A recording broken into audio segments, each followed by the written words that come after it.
Hello everyone, आप सभी का आपके अपने चैनल सारस ट्यूटोरियल पे बहुत बहुत स्वागत है। आज मैं क्लास 10 के बच्चों के लिए पदयुग्म चैप्टर के जो कवि है हमारे कबीरदास, उनकी जीवनी लेकर के आई हूँ।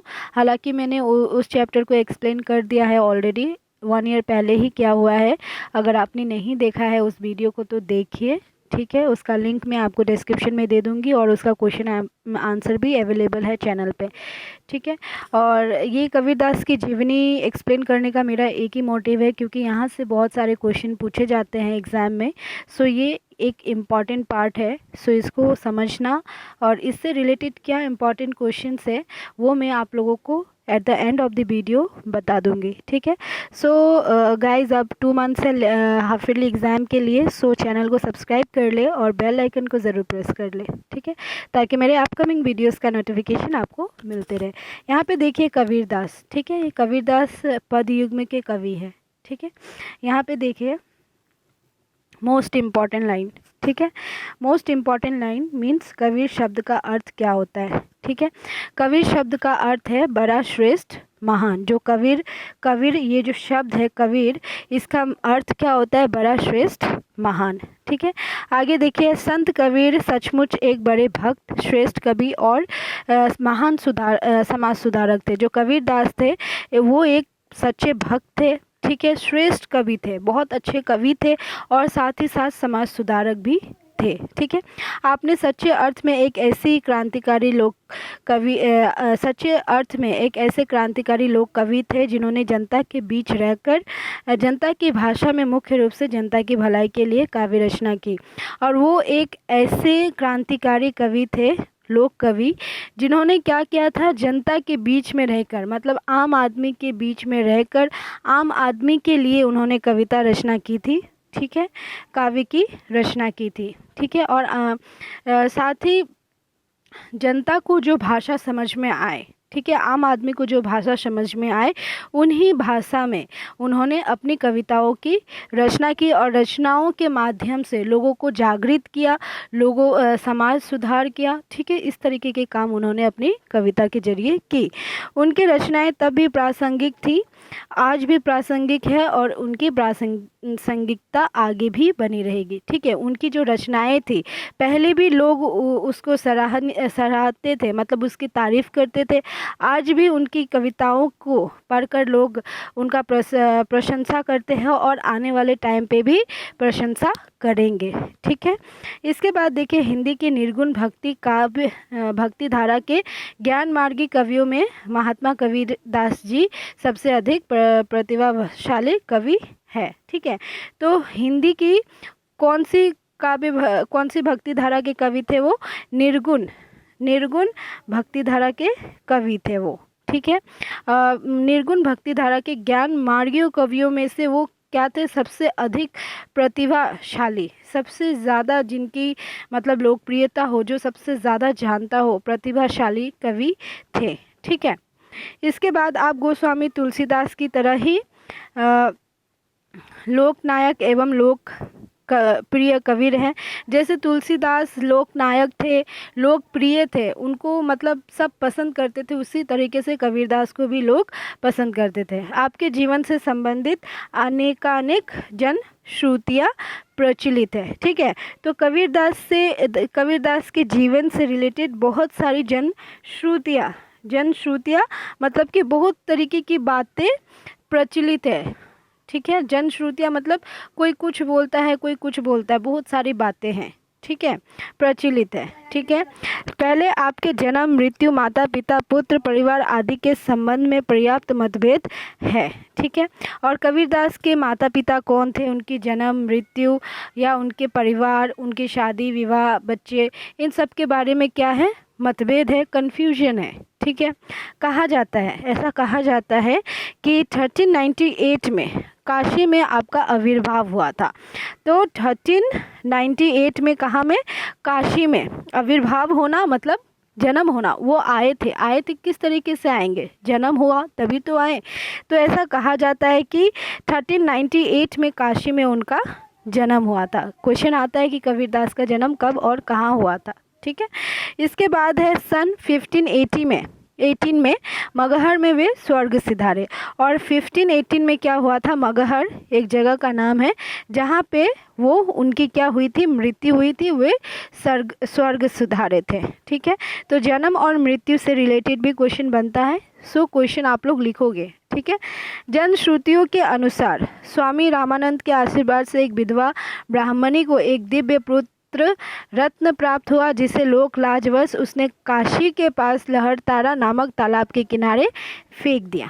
ठीक है, तो जनश्रुति मतलब लोगों से सुनी सुनाई बातें।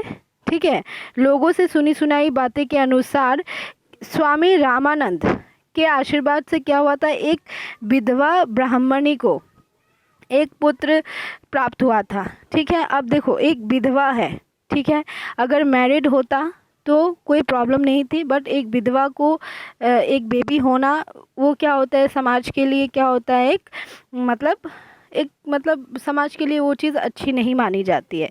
तो उन्होंने क्या किया था, समाज से बचने के लिए लोक लाजवश मतलब समाज से बचने के लिए मतलब दुनिया से बचने के लिए क्या किया था, उस बच्चे को काशी के पास लहरतारा नामक तालाब के किनारे फेंक दिया था। ठीक है, उधर से गुजरे नीरू और नीमा नामक मुसलमान जुलाहे दंपति ने उस दिव्य शिशु को उठा लिया और कबीर नाम देकर उसका पालन पोषण किया। तो उधर से ही क्या हो रहा था, नीरू और नीमा नामक 2 मुसलमान जुलाहे कौन होता है, जो कपड़ा बुनने का काम करते हैं। ठीक है, उन्हें क्या कहा जाता है, जुलाहा कहा जाता है। ठीक है, कपड़ा जो बनाते हैं धागा का। ठीक है, तो वो दंपति मतलब पति पत्नी क्या हो रहे थे, उस नदी के किनारे से जा रहे थे, तो उन्होंने उस बच्चे को देखा और बच्चे को उठा लिया और उसका नाम क्या रख दिया, कबीर रख दिया। ठीक है, बड़े होकर कबीर अपने माता पिता नीरू नीमा की तरह ही जुलाहे का काम को अपनाया। ठीक है, कबीरदास भी बड़े हुए तो उन्होंने अपने माता पिता, उनके जो माता पिता का जो प्रोफेशन था जुलाहा का, उन्होंने भी उसी काम को अपना लिया, वही काम वो करने लगे। ठीक है, जनश्रुति के अनुसार कबीरदास का विवाह बनखंडी बैरागी की पालिता कन्या लोई के साथ हुआ, जिनसे उन्हें कमाल और कमाली नामक 2 संतानें प्राप्त हुई। और लोगों के जनश्रुति मतलब लोगों की बातों के अनुसार क्या हुआ था, कबीरदास का विवाह किससे हुआ था, बनखंडी बैरागी की पालिता बनखंडी बैरागी। ठीक है, उनकी पालिता कन्या किससे, लोई से उनका शादी हुआ और शादी के बाद उनको 2 बच्चे हुए। लड़के का नाम क्या था, कमाल, और लड़की का नाम क्या था, कमाली। ठीक है, इसके बाद देखिए संत कबीरदास ने स्वामी रामानंद से दीक्षा ली थी। ठीक है, ये भी क्वेश्चन आता है कि कबीरदास के गुरु का नाम क्या है, तो कबीरदास के गुरु का नाम क्या है, स्वामी रामानंद। ठीक है, दीक्षा ली। उनके आराध्य राम दशरथ के पुत्र नहीं अपितु संसार के रोम रोम में विराजमान निर्गुण निराकार राम थे।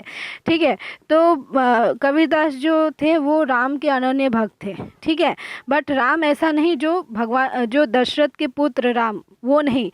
उनके लिए राम क्या था, जो संसार के कण कण में विराजमान था, निर्गुण था, निराकार था। ठीक है, उनके लिए राम वैसे थे। कर्मयोगी कबीर ने कपड़े बुनने, रंगने, बेचने आदि काम करते हुए अपने आराध्य की भक्ति के गीत गाए। लोगों से मिलते हुए उन्होंने तरह तरह के उपदेश दिए। कालांतर में इन वाणियों को उनके शिष्यों ने लिखित रूप दिया, जो बीजक नाम से प्रसिद्ध हुआ। तो वो अपने काम के साथ साथ ही क्या करते थे, अपने आराध्य के गीत गाते थे। ठीक है, जब लोगों से मिलते थे तो उनको उपदेश दिया करते थे। तो कालांतर में मतलब समय में, उस समय में क्या उनकी जो वाणियाँ थी, उनके जो शिष्य थे, उनके जो स्टूडेंट्स थे, उन्होंने क्या किया था, उनको लिखित रूप दिया था। वो जो भी मतलब वो मुंह से जो बोलते थे वो उनको लिखा करते थे। लिख करके उनको किस नाम से उन्होंने प्रसिद्ध किया, बीजक के नाम से। ठीक है, तो क्वेश्चन आता है कि कबीर के वाणियों को किस नाम से संग्रहित किया गया है, तो बीजक के नाम से संग्रहित किया गया है। और बीजक के 3 भाग है, साखी, सबद और रमेनी। ठीक है, बीजक के कितने भाग है, 3 भाग है, साखी, सबद और रमेनी। ठीक है, इसके बाद यहाँ पे देखिए कबीर काव्य की भाषा को विद्वानों ने सधु ककड़ी, पंचमेल, खिचड़ी आदि कहा है। वस्तुतः तत्कालीन हिंदुस्तानी का रूप है, जिसमें खड़ी बोली, ब्रज, अवधी, राजस्थानी, पंजाबी, फारसी आदि कई भाषाओं के शब्द मिलते हैं। ठीक है। तो जो कबीरदास की जो भाषा थी, काव्य भाषा, उनको विद्वानों ने क्या कहा है? सधुककड़ी या पंचमेल खिचड़ी। क्यों कहा गया है पंचमेल खिचड़ी या सधुककड़ी? क्योंकि उनकी जो काव्य भाषा थी, काव्य रचना थे, उनमें बहुत सारी भाषाओं का क्या था? मिश्रण था। जैसे खड़ी बोली हो गई, ब्रज, अवधी, राजस्थानी, पंजाबी, फारसी आदि। ठीक है। तो कई भाषाओं के मिश्रण होने के कारण उनकी काव्य भाषा को क्या कहा गया? पंचमेल खिचड़ी या सधुककड़ी। पंचमेल खिचड़ी यानी पंचमेल 5 चीज़ों से बना हुआ। खिचड़ी जब हम लोग बनाते हैं तो बहुत सारी चीज़ें डालते हैं इसमें, है ना। तो उसी तरीके से जब वो काव्य रचना करते थे तो उनकी काव्य रचना में बहुत जगह की भाषाओं का मिश्रण होता था, इसीलिए लोग उनकी काव्य भाषा को पंचमेल खिचड़ी या सधुककड़ी कहते थे। ठीक है। कबीर की भाषा में सरलता एवं सरसता दोनों गुण मौजूद है। वे सचमुच भाषा के जादूगर थे। और उनकी जो भाषा थी उसमें क्या? सरलता और सरसता, मतलब सरल भी थी और उसे समझना भी आसान था। ठीक है। संत कबीरदास ने अपनी रचनाओं के माध्यम से धार्मिक बाह्याडंबर, जाति भेद, अस्पृश्यता, अहंकार आदि बुराइयों का विरोध किया है। साथ ही आपने आंतरिक पवित्रता, निर्मल भक्ति और सच्चे मानव प्रेम पर बल दिया है। ठीक है। उन्होंने अपनी काव्य रचनाओं में, अपनी रचनाओं के माध्यम से क्या किया? धार्मिक बाह्याडंबर, धर्म के नाम पर जो किए जा रहे हैं दिखावेपंथी के विरोध में उन्होंने रचना की है। जाति भेद के विरोध में रचना की है। अहंकार, बुराइयों के जैसे के विरोध में उन्होंने रचनाएं की है। और उन्होंने क्या बताया है लोगों को? आंतरिक पवित्रता, निर्मल ईश्वर भक्ति और सच्चे मानव प्रेम पर उन्होंने क्या दिया है? बल दिया है। ठीक है। यहाँ पे देखिए कबीरदास से रिलेटेड इम्पॉर्टेंट क्वेश्चंस क्या है। एक, पहला, कवि शब्द का अर्थ क्या है? दूसरा, कबीर किस भक्ति काव्य धारा के कवि थे? ठीक है। फिर कबीरदास का जन्म कब हुआ है? कबीरदास की मृत्यु कब हुई है? कब और कहाँ? ठीक है। फिर मोस्ट इम्पॉर्टेंट, कबीरदास के गुरु का नाम क्या था? ठीक है। और कबीरदास की पत्नी का नाम, उनके बच्चे और उनके जो माता पिता थे, नीरू और नीमा। ठीक है। फिर कबीरदास की वाणियों को किस रूप से प्रसिद्धि मिली हुई है? तो बीजक के कितने भाग हैं? और दूसरा और लास्ट क्वेश्चन ये बनता है कि कबीर काव्य की भाषा को विद्वानों ने क्या कहा है? ठीक है। तो यहाँ से ये 6-7 क्वेश्चन बनते हैं जो आप लोग पढ़ लेंगे तो आई डोंट थिंक सो कि इसके अलावा और कुछ आएगा, डेफिनेटली नहीं आएगा, इससे रिलेटेड क्वेश्चंस ही आएंगे। ठीक है। इस वीडियो में इतना ही था। और भी कुछ हेल्प चाहिए तो प्लीज़ कमेंट सेक्शन में कमेंट कीजिएगा। तब तक के लिए बाय, टेक केयर।